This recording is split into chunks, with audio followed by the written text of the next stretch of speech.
Welcome to My Creative Corner 3, a podcast about quilting, crafting, creativity, with a dash of garden, chatting about current interests and life in my northern town. You can find show notes at mycreativecorner3.com. You can also find all of my social media, how to purchase a virtual cup of coffee, and all events on the website. Please feel free to stop by and leave a comment. I really appreciate everyone who listens. Thanks for stopping by. Welcome to the podcast.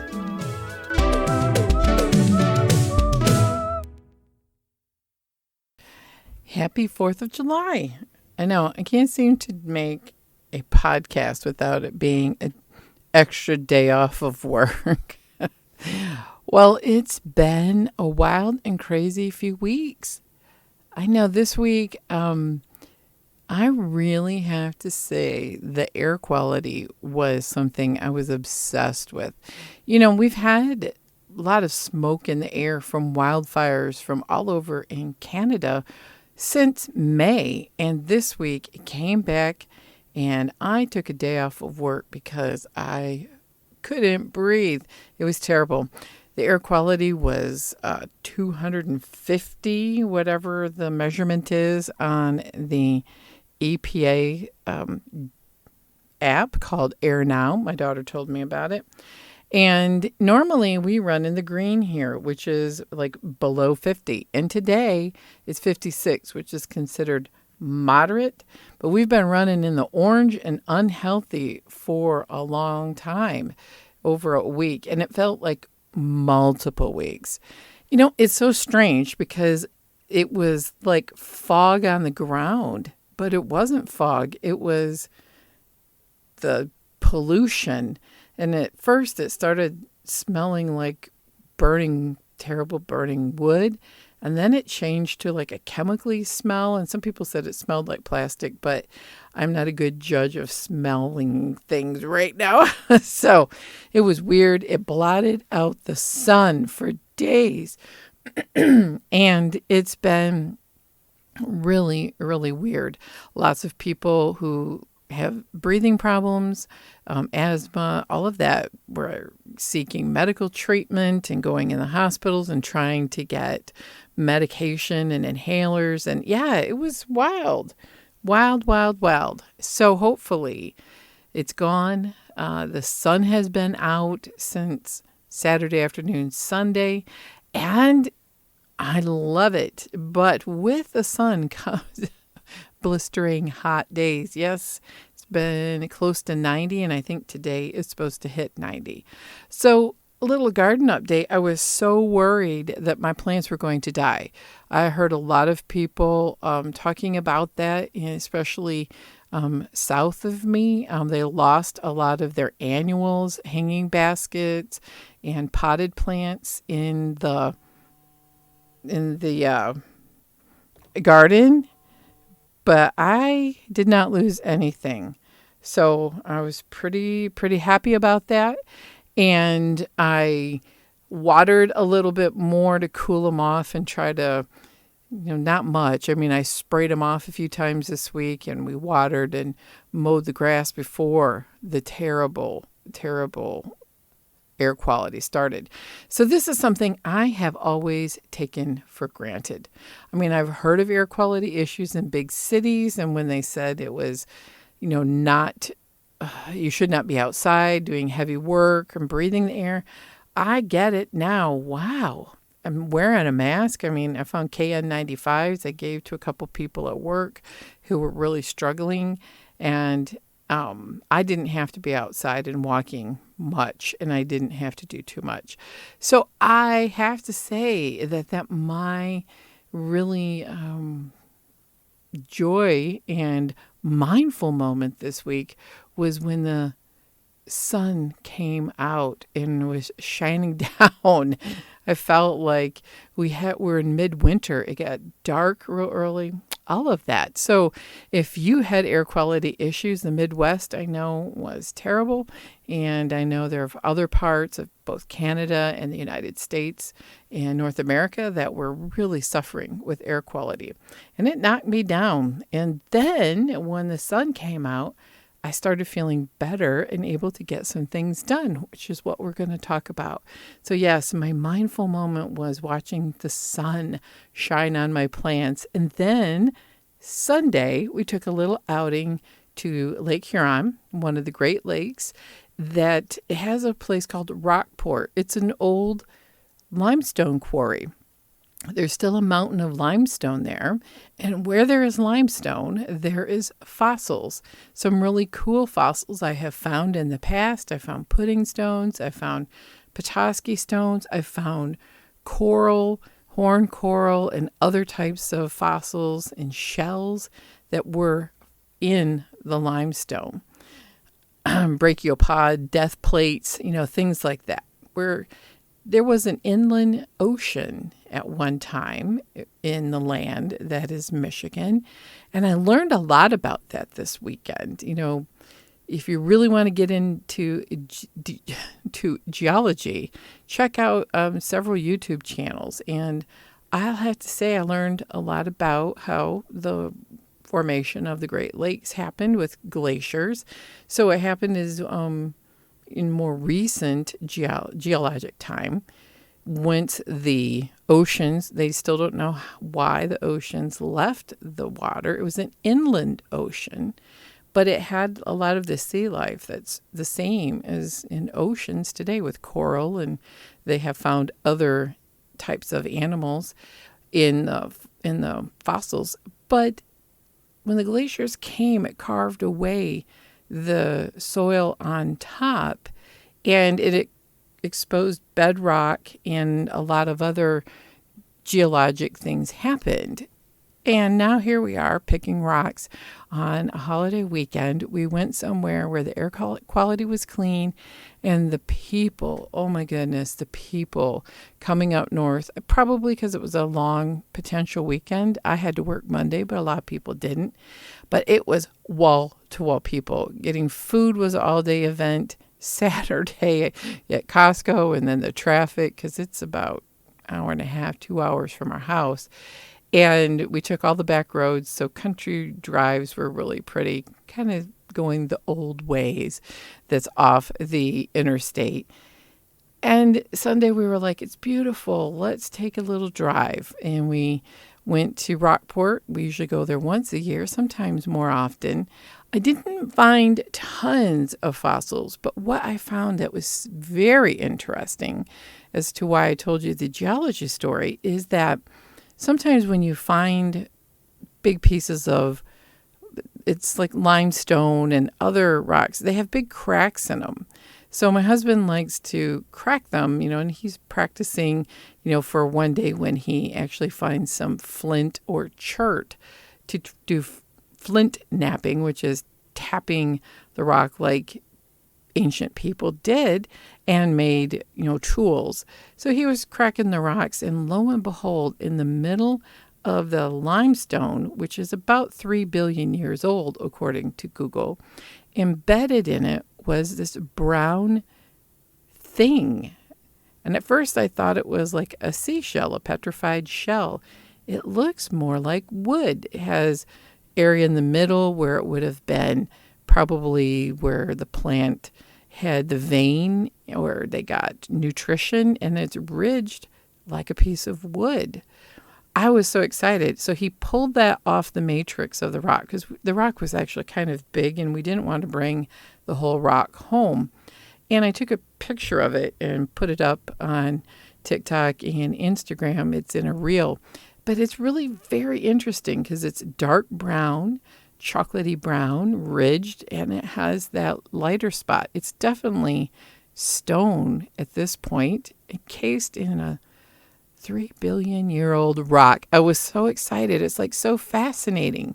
So as I was sitting on this rock beach, because it's not full of sand, it's rocky, I'm looking out over the water, and I found some coral fossils also, just kind of thinking about questions and how questions can be answered so easily through YouTube and Google, but looking at the vast area of the water and how I was touching something that had been around for so long and was so old.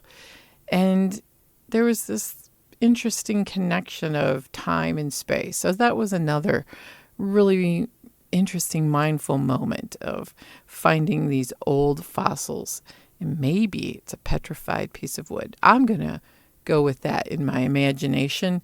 I'm not going to take it anywhere and have it looked at. It would be more trouble than it's worth, but it's very cool. So that was really kind of my nature and garden update. The garden's maturing. Nature is getting to the midsummer. Dog days of summer are coming, the midsummer peak of growth and flowers, and animals have had babies and they're growing. So when you go out and about, we saw deer and turkeys and things like that. But this is not the time of the year to see the elk when you're out and about. And we haven't done too many trips into the woods because you need to have four-wheel drive, and that vehicle is waiting to be repaired. It's drivable, but not safe enough that I want to take it out deep into the woods on a many-hour-long drive. So with all of that, this weekend, I have been inspired. I've been working very hard on long-arming. So I long-armed 2 custom queen-sized quilts. It has taken me months to get it done at like one row at a time or one zone at a time, 15, 20, 30 minutes, because I would get tired and my legs still swell when I stand for a long period of time, which is part of the long COVID thing. But I'm getting stronger and it's coming back. My brain function, it feels like it's all starting to come back to me. Just keep on doing meditations every day. So I did that. And when those 2 quilts were done, they did take me an incredible amount of time. But I've had them for a year. I didn't overcharge this friend of mine much. It was therapy for me. And I overdid the custom work on it just because I wanted to try to do something special, because I had thought I had lost my ability to visualize and I couldn't long arm anymore for customers. Well, she picked them up and called me back crying and was very thankful. It's a wonderful story of it. She got those quilts at a time where she needed some joy in her life due to family emergencies, and I needed a boost that I still know what I'm doing when it comes to long arming. So I got another quilt. It's a wedding quilt, and I'm working on that, and I'm going to get it done. I'm down to the last row, and I want to deliver that this week. And then I'll have a little break from quilting and long arming because I'll be on vacation next week. I'm going on a solo trip via the airlines to go visit my daughter and her children and her husband. And I've been to visit our son a couple of times, but my husband normally drives that particular trip. Driving is very hard for me. Riding for a long period of time is exhausting. But I want to say we scored some direct flight airline tickets from Detroit to Norfolk, and I'll be able to just go and be on the plane only a couple of hours, so it shouldn't be as exhausting as the car ride, the car trip that we took over spring break. And it's going to be hot, so we're just going to plan on probably doing a lot of indoor things. And the kids have all had some terrible sickness and have been on medicine and to the doctor many times since their school got out over the last several weeks. So we're not overdoing anything. Maybe a couple of small adventures that involve chicken sandwiches and ice cream and crafts. Lots of crafts. I know there's tie-dye stuff from the last time I was there. So as I was surfing the internet this week and scrolling Instagram, my favorite creative popped up and said there is a free Fodder School that's starting next week on vacation. So what is Fodder? Fodder School. It's actually for mixed media artists, and I have always wanted to be a mixed media artist, but I never learned how to do it. So I've got inspired by her Instagram feed because she's used watercolors and like Zentangle and pen drawings on the top, and cutting them out of watercolor paper is one technique, and she's making collages. Karen Elaine Creative is her Instagram name, and it's so beautiful. It's so beautiful. She folds papers and makes books, kind of like the junk journal where people are using scrapbook paper and multimedia books. And my friend, she has the Vintage Journal on both Instagram and TikTok. I am an acquaintance of hers. We've met face to face at Highland Games, actually. So she does that kind of junk journal, and I really like it, but I don't want to invest and have a big old, what's the word, stash of scrapbooking things again, because it's so expensive. And I didn't want to reinvest in things that I've already gotten rid of. But I do have Micron pens. I found at work, I had taken right after lockdown my gel pens and my, what are they called? Oh my gosh, I'm having one of those brain moments. Colored pencils. Oh my gosh, I had a huge collection of colored pencils.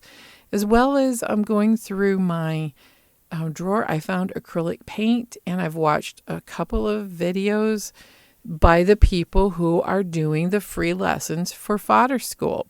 So Karen Elaine says what they do for collage is they make their own fodder, whether it's painting on watercolor paper, other media, and drawing, doodling, stamping.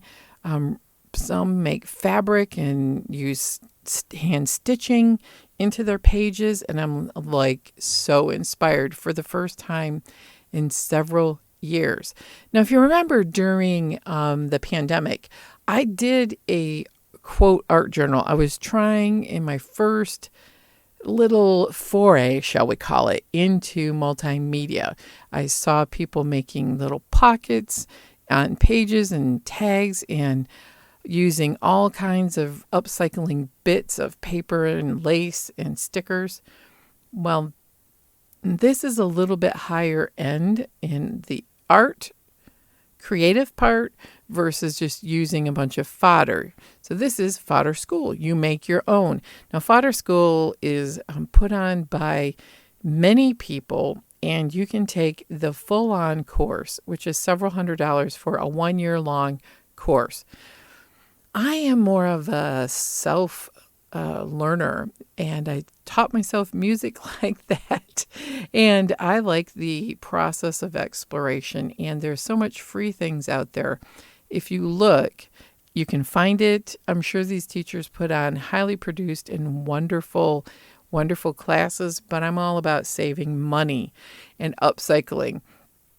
So I found free lessons, and I'm going to take the free lessons. They start next week. They'll be put out over the course of 2 weeks, and you can watch them until August 4th, I think, and then they take them down. It's kind of like the Cricut forums, if you will.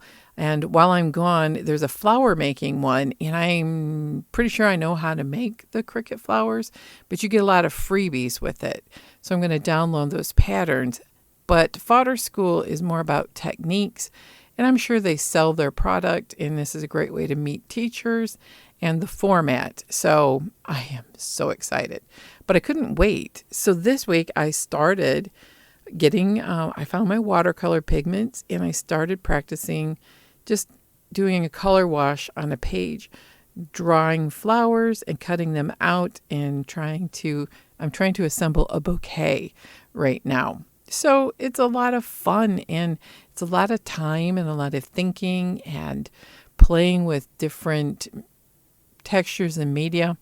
Totally appealing to me, and I think it will also help me in my other areas of making, like quilting or needle felting, even cross stitch, about picking colors and see how they work together.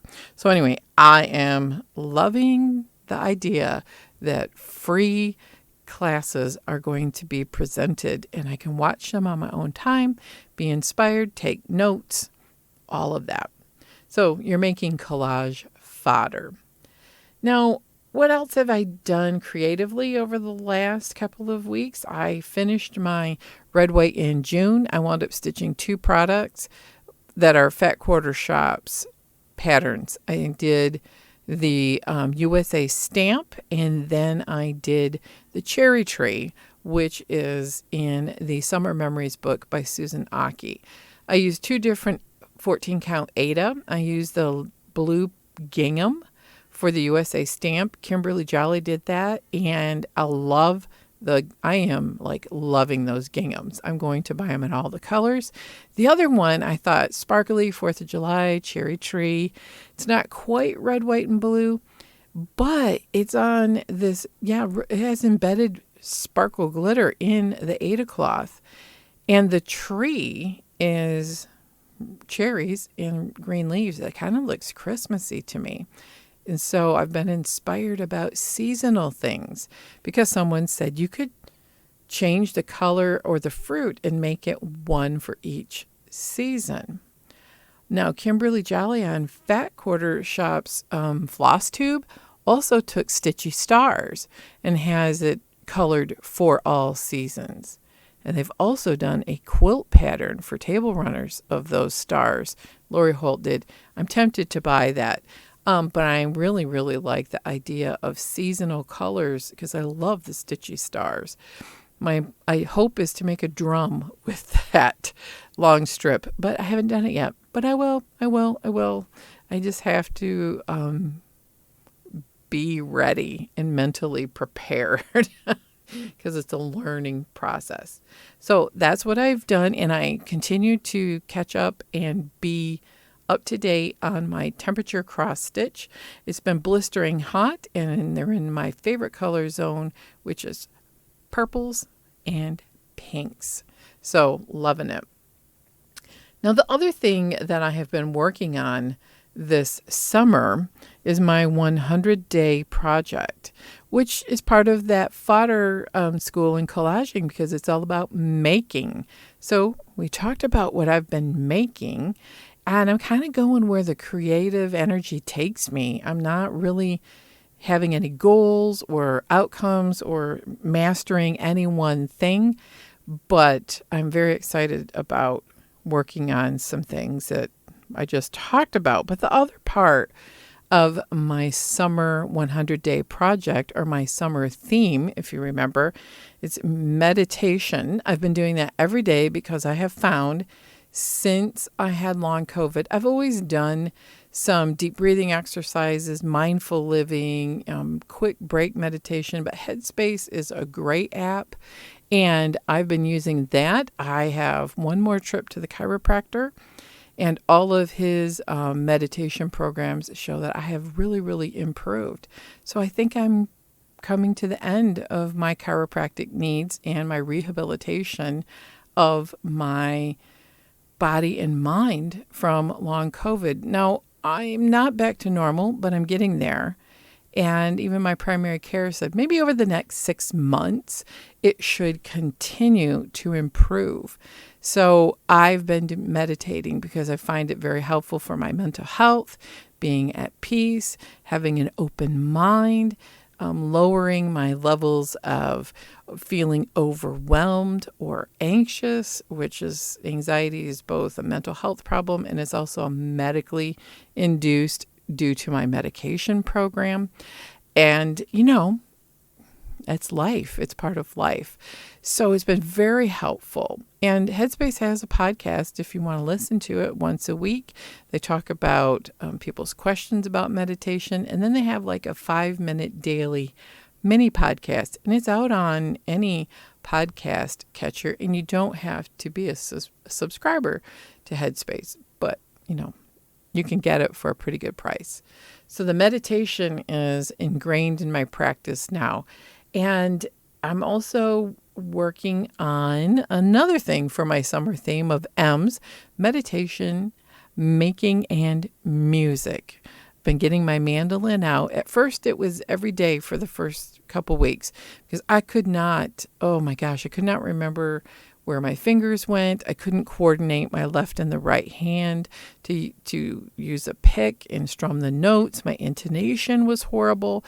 Tuning was a nightmare, but I've got it down. It came back.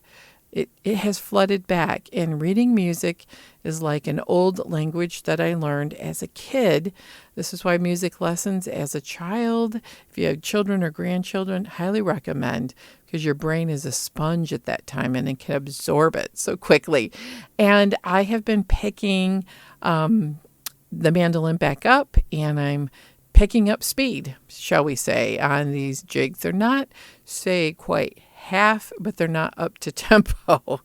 So overall, that's been coming along. And I've been so inspired. My son is a musician, and he has a part-time job where he leads worship in the contemporary music with all the computer programming and tracks, plays guitar, sing. So that's been inspiring for me to get back to playing music.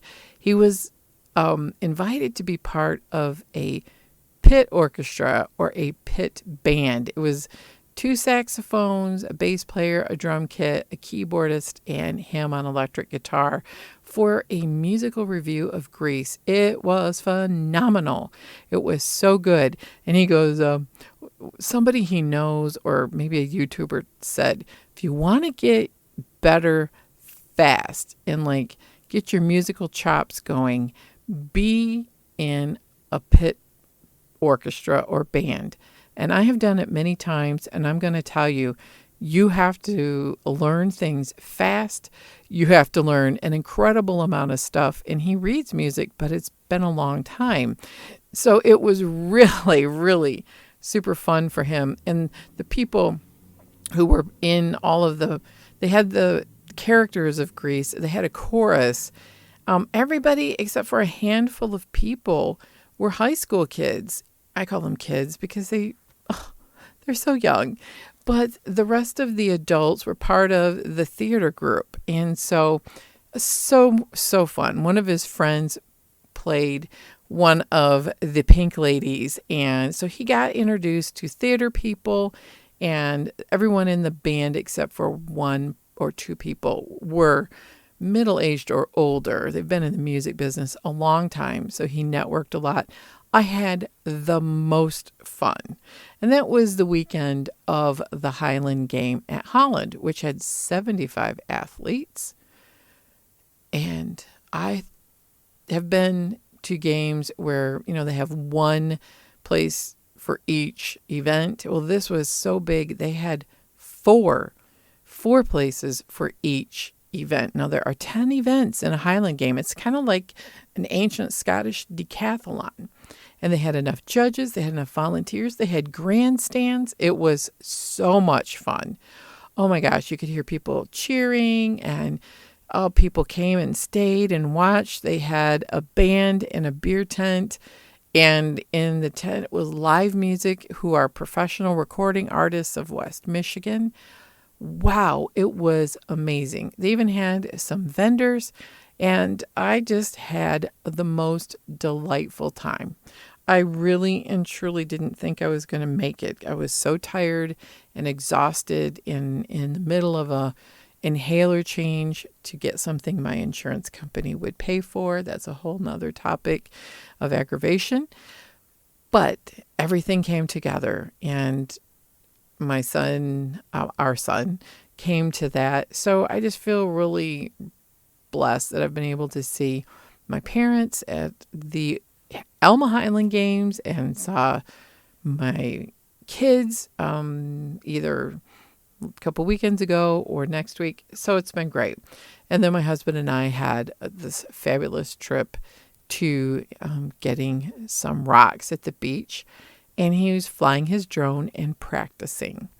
Now, some other things that we've been watching and learning about is laser cutters. I would love to get one as a retirement project for him and I.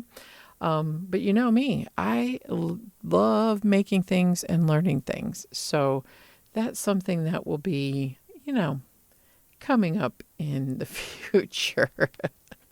So overall, it's been a very, very good couple of weeks.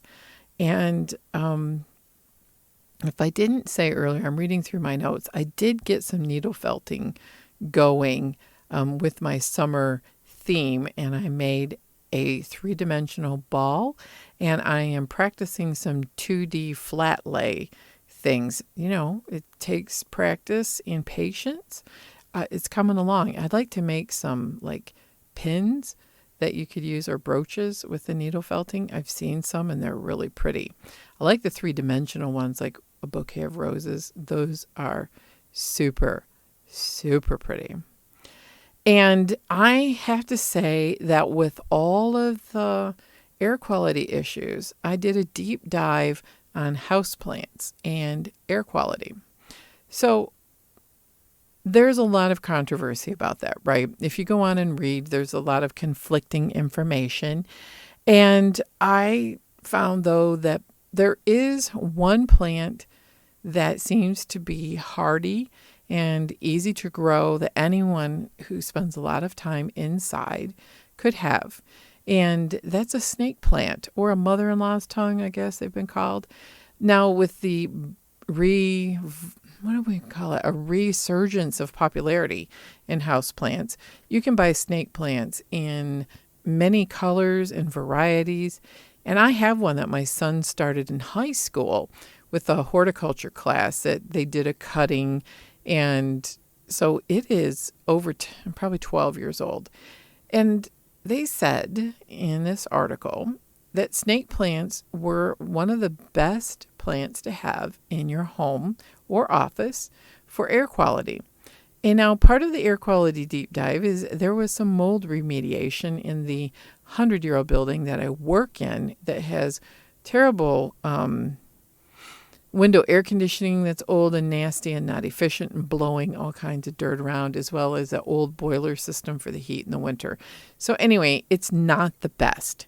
So they said that for a 1,500 square foot home, you needed 12 to 18 snake plants all throughout your home, and it would do a phenomenal job of purifying the air. And I thought, you know what? That's super cool. It's a natural way to have great air quality in your house, and snake plants live a very long time. They're a little bit of an investment on the front end. So I bought one that looks more like the bird's nest, but it's a snake plant. And it's got dark green insides with a yellow strip on the outside. Now, the old snake plant I have has sent up many babies, so it's a nice clustering of plants, but it's the emerald green kind with no big splashy leaves. And that's pretty typical. If you take a cutting, they revert back to the mother plant genetics, is what this article said. So I thought, how fun. The other plant that is very good for air quality, which I have 2 of them at work, is pothos, which is a very easy to grow plant. And you can take cuttings and cuttings and cuttings and have 1,000,000 of them. They're fast growing, easy to root. So if you're into air quality and houseplants, some people say that this isn't as efficient. I say, well, I think that houseplants and plants in general have been cleaning the air in the world for a very long time. And I'm all for it. So I have all my plants clustered into a beautiful west window right now, but I think snake plants grow in pretty much zero natural light. So I'm going to invest in more over the next year until I get myself a lot more than the 2 pots of them that I currently have. And that is been into science and doing research. So what have I been watching? Well, Time Team came up with a new season this summer, and they did an Anglo-Saxon cemetery. And it was the best editing. They are not on the BBC anymore. It's a privately funded through Patreon's YouTube channel, but free for everybody to watch. If you're into archaeology and history, it was great. I absolutely loved it. The other thing is we've been watching the new season of Jack Ryan. It's still good, but don't watch it and try to stitch at the same time. The first few episodes so far, you gotta be 100% paying attention because you'll miss something. So we really enjoyed the first few seasons of Jack Ryan. I'm enjoying this season of Jack Ryan. Doing a lot of YouTube stuff with collage fodder, and the laser cutting, things that people who are doing reviews on them. And other than that, I'm looking for recommendations. I do like not real big soap opera type of shows. Oh, yes, we have Curiosity Channel, which has a lot of mysteries and ancient histories, things like the Bone Detectives and things like that, which are super cool. We've been enjoying. And there was another ancient, I can't remember the name of it. I'm pretty sure it was on Curiosity Stream, maybe Amazon Prime. But it was a archaeologist with a New Orleans detective, and his investigations was solving murders. And so he teamed up with her to look at the bones of ancient people that were found all over England, as well as in a couple of other unique spots, even King Tut. And they were kind of talking about, they did 3D models, they did reconstruction, they did MRIs, they did bone testing, all of the cool things to what did they eat? Where did they come from? Also, how did they die? And a lot of them were violent crime deaths, and it was very, very interesting. I am totally into that. I can't watch violent shows like my husband's into the new season of The Witcher and Vikings and all those, but they're so gory. I can't watch them. But I certainly love myself a good mystery. So I want to say my last thing that I have been inspired by and I'm working on and going to roll it out next year, starting in probably January or maybe December, is Riley Blake has come up with a new door banner quilt. Now you can buy this for about $48 a month on Fat Quarter Shop. 12 designers, 12 door banners that are pieced or appliqued, and they're seasonal. So, January looks like winter, all the way up through. And I really wanted to buy it. But again, I'm like, no, I am not buying new fabric. I have enough here. I'm sitting on a gold mine of all of the fabric between what I inherited, what I've purchased, what I've been given as gifts. And I thought about it and I consulted with a couple of my friends. I'm like, this is a really expensive way to get some patterns in a small amount of fabric.